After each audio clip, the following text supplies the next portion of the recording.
धर्म ज्योति के दर्शकों, जय माता दी, जय देवा, जय श्री कृष्ण, राधे राधे, जय सच्चिदानंद। और एक बात है कि जीवन में हालात आते हैं और इन हालातों को देखकर कुछ लोग अवसाद में हो जाते हैं, डिप्रेशन में हो जाते हैं, और कुछ उसी हालातों को अवसर यानी अपॉर्चुनिटी बना लेते हैं। ये जो पितृपक्ष चल रहे हैं, श्राद्ध चल रहे हैं, ये भी केवल एक हालात हैं। और इन हालातों को कोई तो अवसाद बना रहा है, सोच रहा है क्या करें, बल्कि ये जो कोरोना संकट में अगर ये जो हालात है ये एक अवसर है, यानी सनातन धर्म के लोग विचार कर रहे हैं कि पितृपक्ष में श्राद्ध कैसे मनाएं। जो गृहस्थी हैं वो विचार कर रहे हैं कि ब्राह्मण को कैसे बुलाएं, ब्राह्मण संकोच कर रहे हैं किसी के घर में कैसे जाएं। सबसे पहली बात तो आपसे कहूँगा, कुछ लोग तरह तरह की बातें करते हैं कि मैं खाऊं और दूसरे के पेट में नहीं जाता, तो यहाँ पर ब्राह्मण को खिलाकर वहाँ पर परलोक में हमारे पितरों को कैसे पहुँच जाएगा। प्रेमीजनों, करबद्ध प्रार्थना है, सभी धर्मों में एक साल के अंदर एक न एक पर्व ऐसा जरूर होता है, क्या हिंदू, क्या मुस्लिम, क्या क्रिश्चियन, क्या यहूदी, कि वो अपने अपने मृत परिजनों की पुण्य स्मृति में कुछ ना कुछ दान, शुभ कर्म जरूर करते हैं। लेकिन हमारा दुख का विषय ये है कि बीज हम हैं, जड़ हम हैं, लेकिन हम बातें बनाने से बाज नहीं आते। हम बातें ज़्यादा करते हैं, काम कम करते हैं। ये छोड़ो ना कि पितरों तक पहुंचना है नहीं पहुंचना है, ये उनके लिए केवल इतना विचार करो कि हमने अपने पूर्वजों की, जिनकी कृपा से आज हम धर्म अर्थ काम मोक्ष के अधिकारी बन रहे हैं, इस संसार में विचरण कर रहे हैं, शुभ अशुभ कर्म कर रहे हैं, सुख दुख भोग रहे हैं, आनंद पूर्वक जीवन का विचरण कर रहे हैं, तो उनकी पुण्य स्मृति में उनको थैंक यू के लिए, उनके शुक्रिया के लिए, उनकी स्मृतियों को ताज़ा करने के लिए हम वर्ष में एक दिन कोई ना कोई शुभ कर्म अवश्य करें, चाहे किसी को भोजन करवाएं। और कितना व्यापक सनातन धर्म है। कौवे को, कुत्ते को, भिखारी को, अग्नि में गाय को, हर चींटियों को, यानी वो कहते हैं हरि व्यापक सर्वत्र समाना।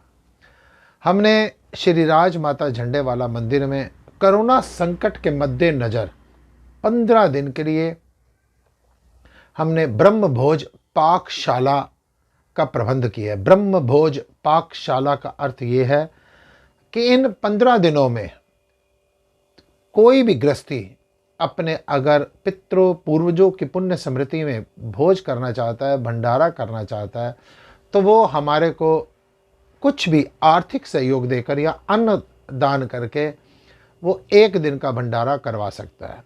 इस भंडारे के अंतर्गत ब्राह्मणों को भोजन करवाया जाएगा, संतों महात्माओं को भोजन करवाया जाएगा, आम जनों को भोजन करवाया जाएगा, अभावग्रस्तों को भोजन करवाया जाएगा। एक दिन 2 दिन भोजन की व्यवस्था जमुना बाजार हनुमान मंदिर में रहेगी, 1-2 दिन की भोजन व्यवस्था कोड़ी कॉलोनी में रहेगी, 1-2 दिन की भोजन की व्यवस्था अंध विद्यालय में रहेगी, 1-2 दिन की भोजन की व्यवस्था शादरा चौक पर रहेगी, 1-2 दिन की भोजन की व्यवस्था श्री राज माता झंडे वाला मंदिर गोरख पार्क में रहेगी।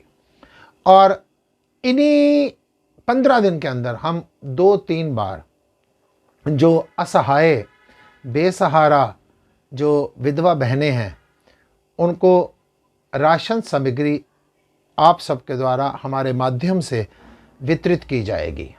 अतः इस श्राद्ध पक्ष को, जिसमें हमने अपने मृत परिजनों को एक श्रद्धांजलि अर्पित करते हुए ये शुभ कर्म करना है, अवश्य कीजिए, किसी भ्रमों में मत पड़िए।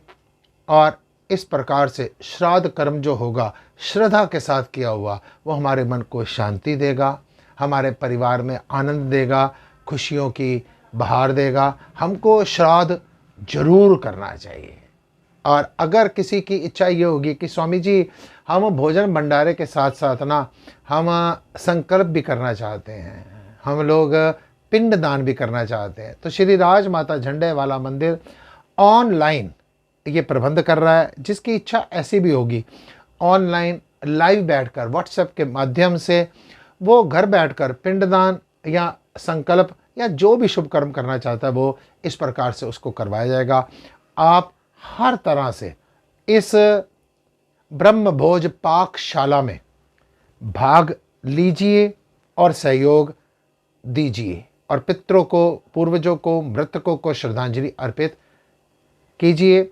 श्री राजमाता झंडे वाला मंदिर में एक दिन विशेष भोज का आयोजन किया जाएगा, जिसमें हर साल किया जाता है। यानी जो अज्ञात स्वतंत्रता सेनानी, जो अज्ञात बड़े बड़े योद्धा लोग की मृत्यु हो चुकी है, जिनके पीछे उनकी पुण्य स्मृति में कोई श्रद्धांजलि देने वाला नहीं है, उनका एक अदना सा नुमाइंदा बनकर हम लोग उनकी पुण्य स्मृति में एक भोग भंडारा हवन यज्ञ का आयोजन करेंगे। आप सभी लोग जरूर सम्मिलित हो। धीरे धीरे आपको आगे कार्यक्रमों की सूचना दी जाएगी। जय माता दी, जय देवा, जय श्री कृष्ण, राधे राधे, हरि ओम।